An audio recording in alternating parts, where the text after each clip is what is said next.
Bonjour à tous et bienvenue sur boursicoté.com pour cette nouvelle analyse technique du CAC 40 en point matinal avec une configuration qui confirme la reprise haussière d'hier, suite donc à la reprise de la cotation après la trêve des confiseurs, puisqu'on a une augmentation des volumes et une reprise du mouvement ici qui se manifeste par l'ouverture d'un gap haussier donc qui permet le franchissement de la zone des 7182 points hier, et encore aujourd'hui nous avons un gap haussier dès l'ouverture,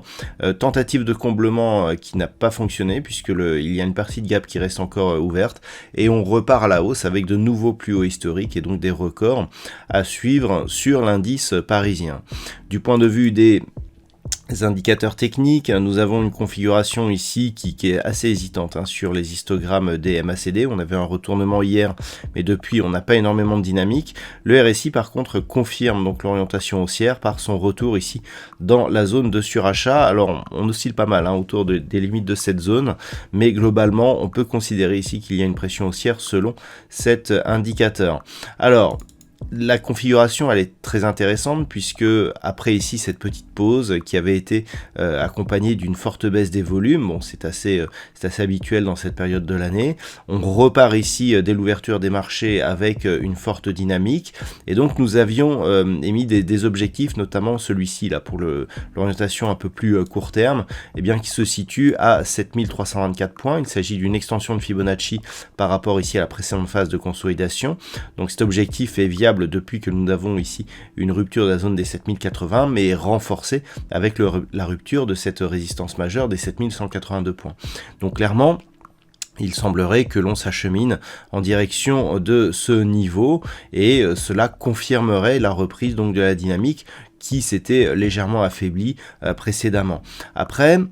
les niveaux à surveiller pour aujourd'hui, ils sont relativement lisibles. On a déjà l'éventuel comblement du gap qui nous donnera un repère technique, et en cas de forte consolidation, la zone ici des 7182 points sera intéressante à observer puisque c'est une zone technique qui était précédemment résistance, donc il faudra voir si celle-ci est confirmée en tant que support dans le cas d'une consolidation, et puis la moyenne mobile 20 exponentielle ici va converger vers ce niveau. À noter toutefois une configuration qu'il faut toujours surveiller, le fait ici que l'on ait une attaque et même plusieurs sur la bande de Bollinger supérieure alors que la moyenne mobile 20 exponentielle se trouve sous sa moyenne mobile arithmétique. Cela peut nous indiquer des